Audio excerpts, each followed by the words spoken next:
ஆண்டவராகிய இயேசு கிறிஸ்துவுக்கு நான் ஊழியம் செய்யும்போது நான் செய்கிற ஊழியத்தை அவர் விரும்புகிறார். எப்படி என்று சொன்னால், நான் அவருக்கு ஊழியம் செய்யும்போது நான் யாருக்கிட்டையும் சண்டை போடக்கூடாது.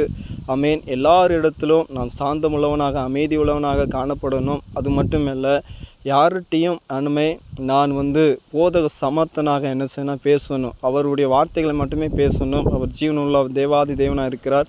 அந்த தேவாதி தேவன் எனக்கு சொன்ன வார்த்தைகளை மட்டுமே நான் சொல்ல வேண்டும். நான் தீமையை சகித்துக்கொள்ள, யார் என்ன பேசினாலும் சரி, ஆமென், அதை நான் தீமையை சகித்து கொள்ள வேண்டும். எனக்கு விரோதமாக யார் என்ன காரியம் பண்ணாலும் அதை சகித்து கொள்ள வேண்டும். எதிர் பேசுகிறவர்கள் சத்தியத்தை அருளும்படி தேவன் அவர்களுக்கு மனம் திரும்பலை அருளத்தக்கதான ஆவியை கொடுக்கணும். அது மட்டுமில்லை, பிசாசின் இச்சையின்படி செய்ய அவனால் பிடிப்பட்டிருக்கிற அவர்கள் மறுபடி மயக்கம் தெளிந்து அவன் கண்ணிகளுக்கு நீங்கத்தக்கதாகவும் நான் என்ன செய்யணும்னா, சாந்தமாய் அமைதியாக நான் அவர்களுக்கு எடுத்து உரைக்க வேண்டும். இப்படி நான் அவருக்கு ஊழியம் செய்யும்போது கர்த்தருடைய நாமம் மகிமைப்படும், கர்த்தருடைய நாமம் உயர்த்தப்படும்.